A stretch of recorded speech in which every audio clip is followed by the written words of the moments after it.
right. I won't see how far I can push my limits here.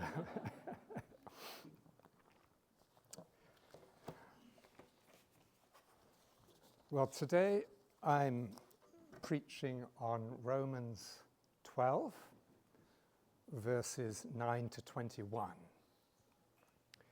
And as Melt said, the focus is on... Oh, thanks. I do move about a bit, so... what I really want is a whiteboard so I can write things on it, but I didn't ask for that. Yes, so as Melt said, our focus today is on our relationship with others as opposed to ourselves or the Lord. Obviously, this is a distinction that can't be rigid. You know, these are all interrelated relationships, but that's the focus. Since I don't want to take advantage of the blank check that Melt has just given me, apologies. Can you hear me anyway? Okay. I'm not going to read through this, but I will, in a moment, give a sort of synopsis of the structure. You'll appreciate that there is no way I'm going to cover all the details in here. This is an ethical section that covers a wide range of behaviors and attitudes. So I'll have to be selective, obviously. But really, that is the fate of every preacher. You never get time to do it all. And if you did, you'd lose your congregation halfway through anyway. Yep. So I'm going to start with something that will seem completely irrelevant, but our son-in-law owns a huge Yamaha motorbike. Its engine is bigger than a lot of small cars.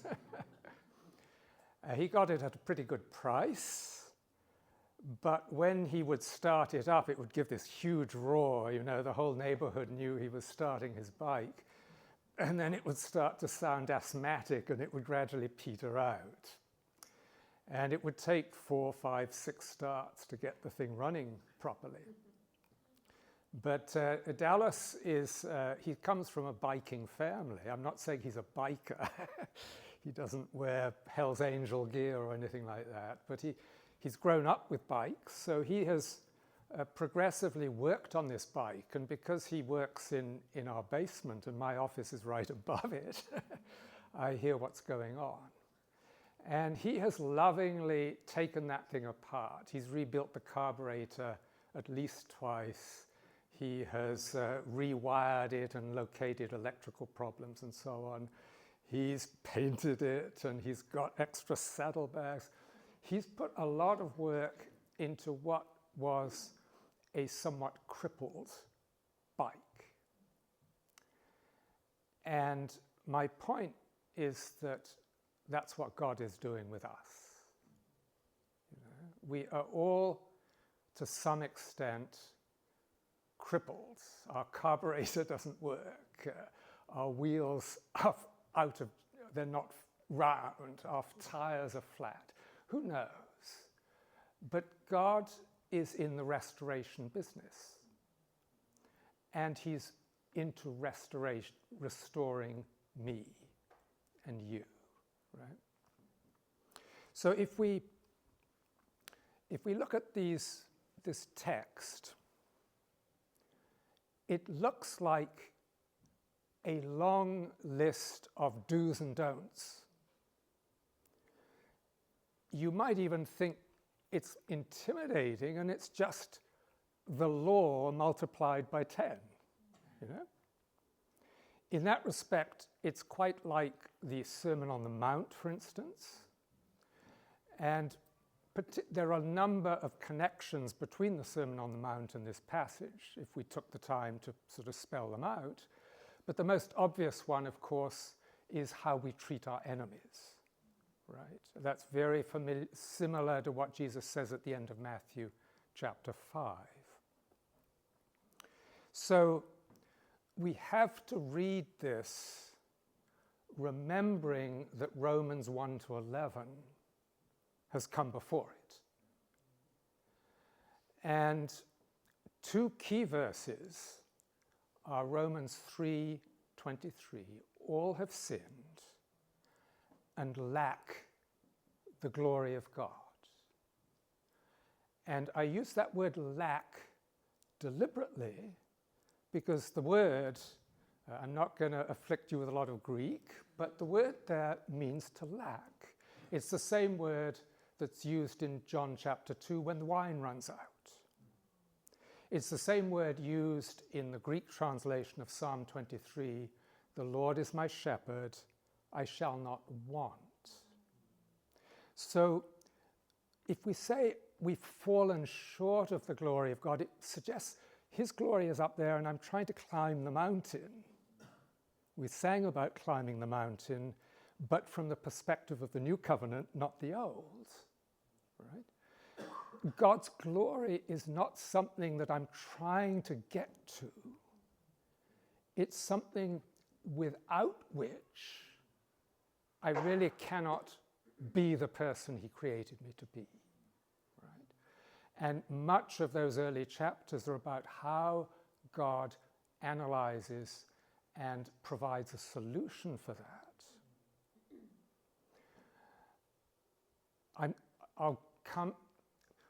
I was going to talk about this later, but you may remember when Moses goes up the mountain the second time, and in a funny way, his two trips up the mountain look like anticipation of the first covenant and then the second. But the second one happens when he's asked God, show me your glory. And when God shows him his glory, he does not show him all the angels that serve him. He doesn't show him a few miracles to impress him, create a couple more stars while he's watching. He reveals his character, the Lord, gracious and merciful, slow to anger, abounding in steadfast love and in truth. This is the glory that we lack. It's the indwelling, imparted character of God that he intended for Adam and Eve, and that when they turned away from the tree of life, they forfeited. Now, there's a mystery that what he's imparted to every human being, it's there. There's something of his glory in all of us. I don't know if you're familiar with Wordsworth. He wrote a poem about the pre-existence of the soul, and there's a famous line about the newborn coming trailing clouds of glory. In some way, every human being participates to some extent in the glory of God. But we progressively pollute it and drain it. We're kind of like a laptop computer that starts with a charged battery, but we don't have a charger. And sooner or later, we just run out, right? So trying to do this from the perspective of the Old Covenant, it's just hopeless. We don't have the inner character to do it, which is why the really good news begins in chapter 8. Chapter 8 is one of the great chapters about the Spirit of God, right? And it starts with there's no condemnation for those who are in Christ Jesus. In other words, your sin is dealt with, right? That barrier is no longer there. The curtain has been torn. You have access to God before you didn't, right? But then he goes on to say, for the law of the Spirit of life in Christ Jesus has set me free from the law of sin and death. And this is essentially a compressed statement of what the new covenant is. It's dealing with sin and giving new life by writing his law on our heart, so giving us an understanding of it, and putting it in our innermost being, imparting his life by his Spirit to our spirit. So the glory of God, remember Colossians 1 talks about the mystery of the gospel, Christ in you, the hope of glory, right? Because even the most sanctified one among us at our death will not be fully the glorious people we're going to be. So glory is something we hope for, but we already begin to experience essentially with the new birth, when the Spirit of Jesus inhabits us, renews our spirit, and starts this new creation that Melt was preaching about last week. Right? So Jeremiah 31 to 34, and Ezekiel chapters, a passage in 11, and then especially 36, they essentially set out this program that God has, dealing with sin, putting his life in us and causing us to walk in his way. And as a result, the promise, they will all know me. From the least to the greatest, they will all know me. And Isaiah says that too, they will all be taught of the Lord. And Jesus quotes that in chapter 6 of John, right after he's fed the 5,000 and he's talked about them needing to eat his body and blood. That's the context in which he quotes Isaiah 54:13. They will all be taught of the Lord. Right? So this is the context for what's going on here. Now, one more verse that is relevant is a little bit later in Romans 8, where he's talked about the mind set on the flesh, the mind set on the spirit.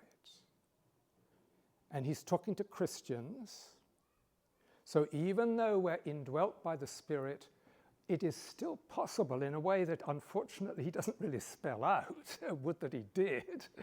But then the Bible would be that much bigger, and then it would be that much more prone to corruption. It is possible for a Christian, even a spirit-baptized, tongue-speaking Christian, to set his or her mind on the flesh. There's this freedom, and it's something we have to learn, to set our mind on the Spirit, right? But then he goes on to say, if the Spirit of Christ dwells in you, the Spirit that raised Christ from the dead, then your spirit is alive, but the body is dead because of sin. When I'm born again, there's something new that happens with my spirit being joined with the Spirit of the living God. But if I'm become a Christian and I'm born again and I happen to be in a wheelchair,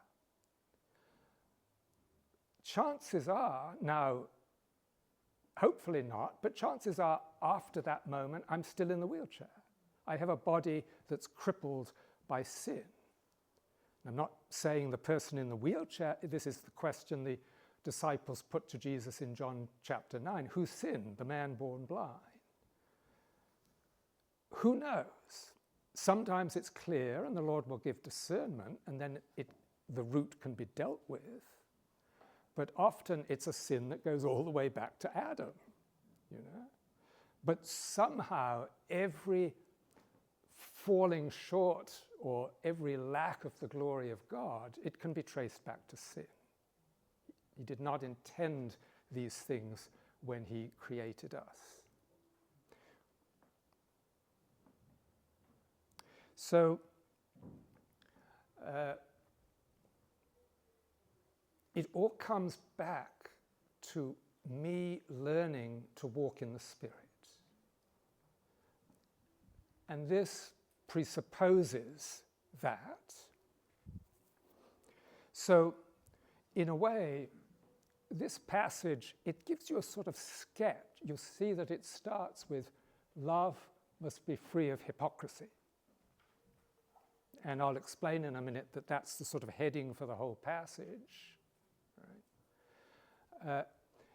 This gives you a sort of snapshot or a sketch of what God's love imparted to our hearts, born in our spirit, flowing out into our soul, realized in the world. This is what it looks like.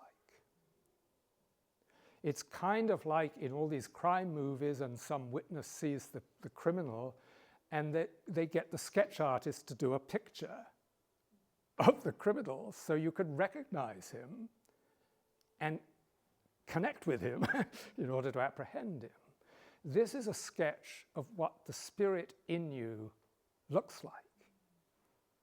These things are in you, but because your body is dead because of sin, and this is where the real issue of sanctification happens. Your soul is this confused combination of spirit and flesh. And sanctification is God's progressive work of separating them so that the work of the Spirit is accentuated and matured and developed, and the work of the flesh dies, right? But even the most mature of us do not always readily recognize the prompting, the motivation, the words of the Spirit. Right? But these help us to tune in. These are the sort of things the Spirit of Jesus is going to be saying to us. Right? So that was my introduction.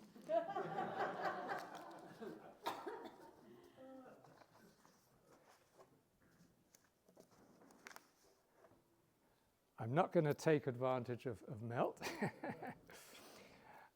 I'm going to take 5 more minutes. You don't believe me?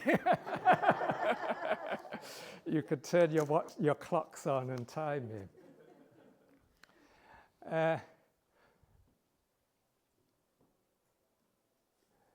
The first verse doesn't actually say love must be without hypocrisy.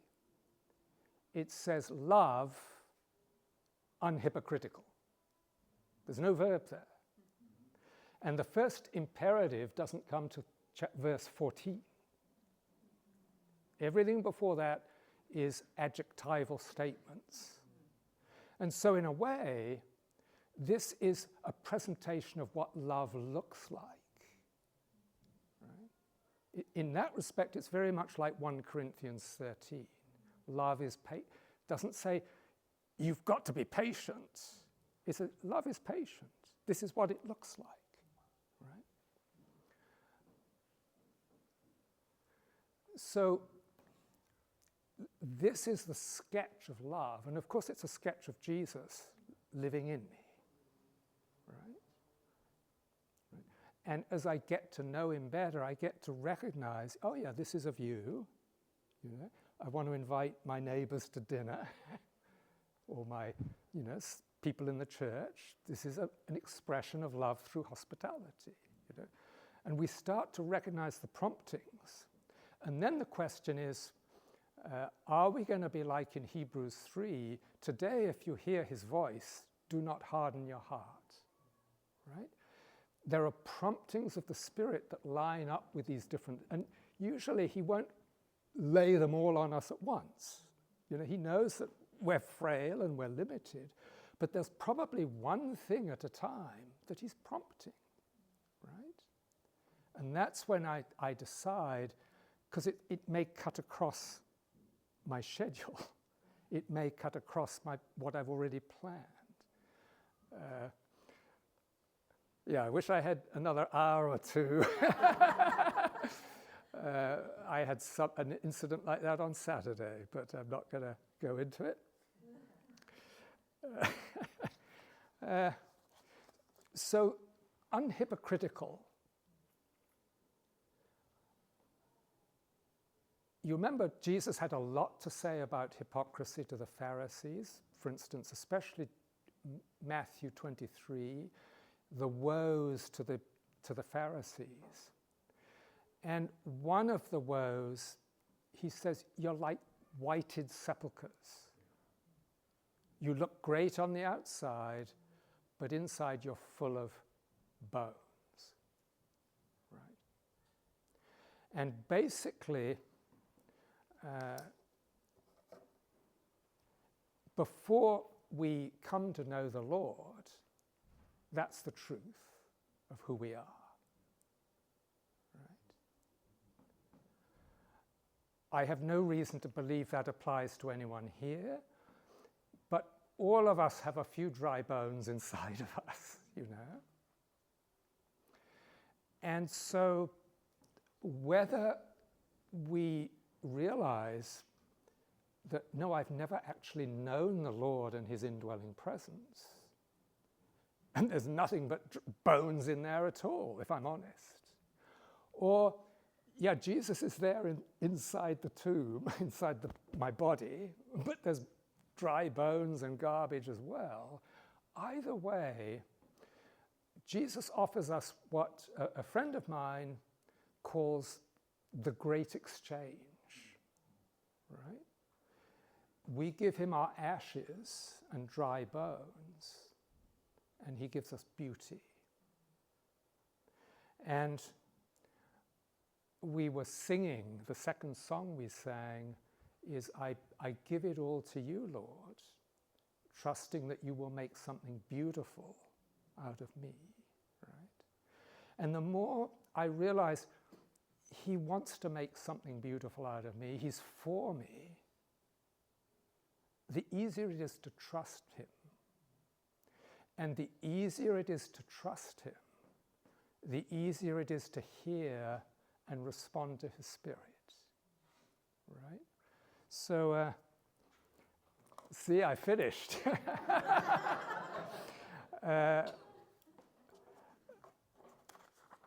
I do have more notes. I was prepared to go on, but basically our ability to love one another, because that's the focus in the first part. I said I'd finished. Now I've proved myself a liar. And the second half is about our relationship with the world. Basically, 10 to 13 is about nice, happy relations. There's virtually no hint of conflict there. But the rest of it, there's a conflict between good and bad, good and evil, right? And this is how we navigate that, right? So, apologies, that's all I have to say, but